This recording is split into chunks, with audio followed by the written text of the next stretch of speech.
Continuar con el estudio de las integrales definidas y vamos a ver justamente cómo calcular una integral definida, que lo vamos a hacer a través de lo que se conoce como la regla de Barrow. Para ello, en las clases anteriores ustedes han visto y se ha demostrado dos teoremas que justamente son las herramientas que nos permiten entender la regla de Barrow. Previamente han estudiado el teorema del valor medio del cálculo integral y a continuación justamente el teorema de la función área, que demostraba justamente que la derivada de la función área era la función que figuraba bajo el signo integral. ¿Cómo vamos a demostrar esta regla? Para demostrar esta regla vamos a utilizar justamente el teorema fundamental del cálculo integral, que también ya lo hemos visto cuando estudiamos el teorema de Lagrange en el cálculo diferencial, donde tenía dos consecuencias ese teorema. Y la segunda consecuencia decía que si dos funciones definidas en un intervalo cerrado AB tenían la misma derivada primera en todos los puntos del intervalo, entonces dichas funciones diferían en una constante.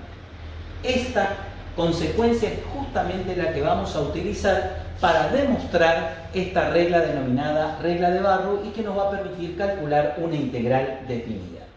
Por lo tanto, si partimos diciendo que una función g de x es el resultado o la primitiva de una integral definida en un intervalo AB f de x diferencial de x, donde f de x está definida en un intervalo cerrado, podemos decir entonces que esta primitiva la podemos calcular en los extremos del intervalo b y a, que es lo mismo que diga la diferencia del valor de esa primitiva en el extremo superior menos el valor de esa primitiva en el extremo inferior del intervalo en el cual está definida esa función f de x.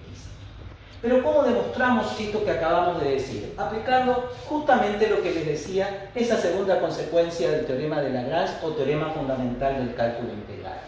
Y entonces, si partimos de que g de x es una primitiva de f de x, que es la función que figura bajo el signo integral, entonces se verifica la definición de integral, que si yo derivo g' de x, voy a obtener como resultado a la función que figura bajo el signo integral. Si tengo otra primitiva, f de x, que también resulta ser primitiva de f de x, entonces, por definición de integral, si yo derivo a f de x, también voy a obtener la función que figura bajo el signo integral.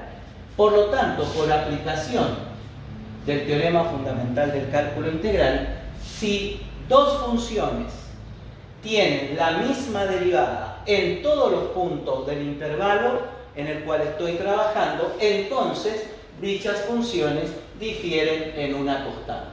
Por lo tanto, entonces puedo escribir que f de x es igual a g de x más una constante cualquiera. Muy bien. ¿Qué vinculación tiene esto con los teoremas que hemos visto? Bueno, si ustedes recuerdan lo que les decía, el teorema de la función área demostraba que justamente la derivada de esa función área era la función que figuraba bajo el signo integral. Por lo tanto, si ustedes recuerdan cuando demostramos ese teorema, si consideramos a f de x como la función área, era la integral definida en el intervalo con extremo variable x de f de x diferencial de x.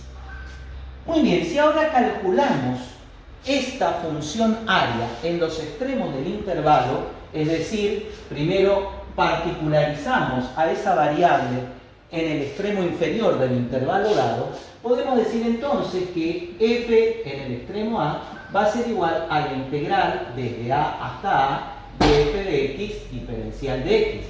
Pero por propiedad de las integrales definidas, cuando los extremos de integración son iguales, esa integral es igual a 0. Por lo tanto, entonces estamos viendo que f de a es igual entonces a esa integral y es igual a 0. Pero si también calculamos esa misma función utilizando la expresión o el teorema fundamental del cálculo integral, podemos decir entonces también que f de a va a ser igual, por aplicación del teorema, a g de a más c.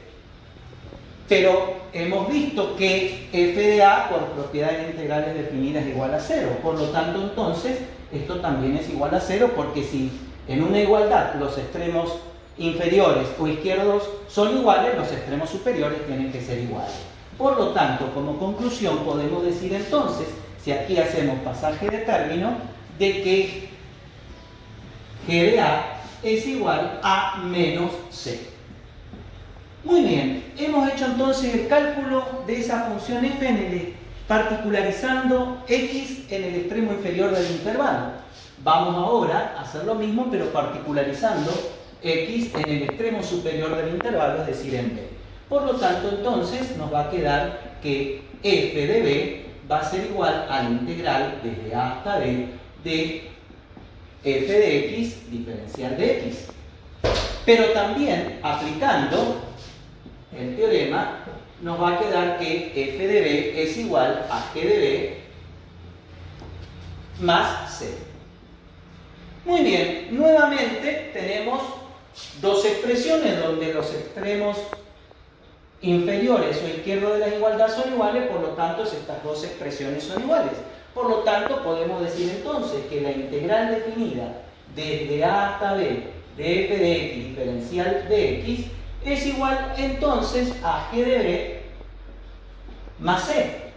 Pero habíamos visto que si nosotros miramos acá y hacemos pasaje de términos, c nos va a quedar que es igual a menos g de a. Por lo tanto, entonces, si reemplazamos nuestra expresión, estamos viendo que esta integral definida es igual a g de b y en lugar de la constante va a ser menos g de a.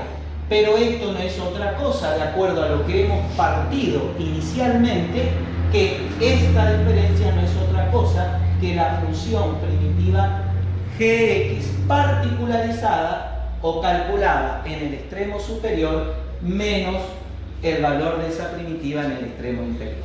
Conclusión entonces, una integral definida podemos calcularla por esta regla de Barrow. Una vez encontrada la primitiva de esa integral, particularizamos su valor en el extremo superior menos el valor en el extremo inferior del intervalo. Y ese resultado nos va a estar dando un número que es el resultado de la integral definida. De esta manera entonces estamos aplicando la regla de Barrow. Para ver un poquito y entender esto que acabamos de ver, podemos ver también un pequeño ejemplo del cálculo. Sí, no, tenemos, a ver si podemos borrar un poquito más.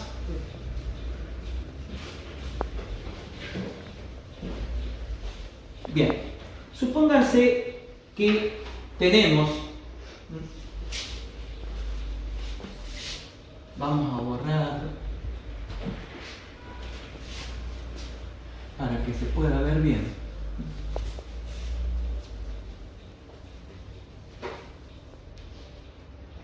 Supónganse que tenemos una función lineal muy sencilla.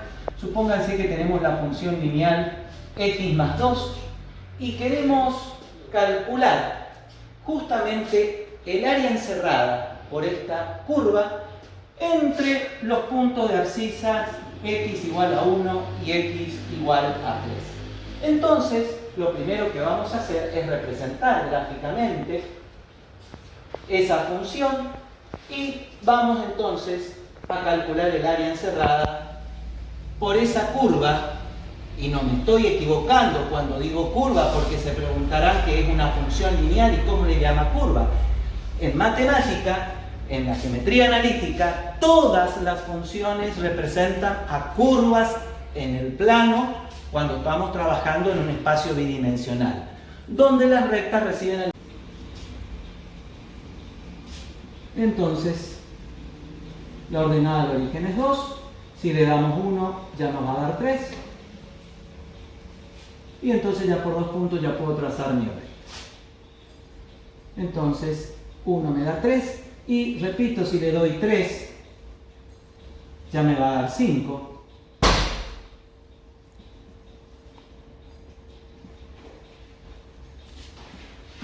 Y entonces quiero calcular el área encerrada por esa curva, pero no por toda la curva, sino justamente me está indicando por las abscisas 1 y 3.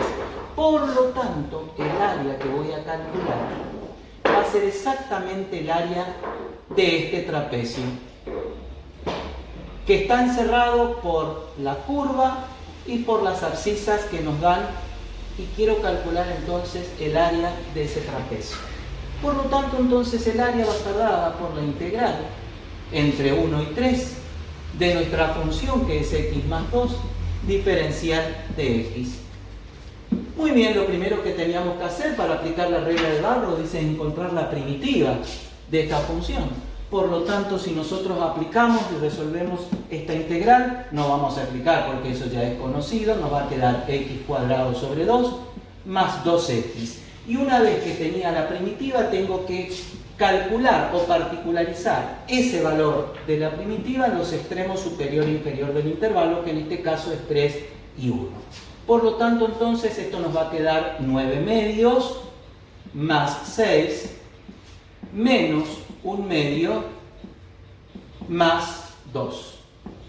Por lo tanto, entonces, si resolvemos muy rápido, 2 por 6, 12, 12 más 9 me va a dar 21 medios, menos 2 por 2, 4 más 1, 5 medios. Por lo tanto, fíjense que si resolvemos directamente, 21 menos 5 me queda 16 sobre 2.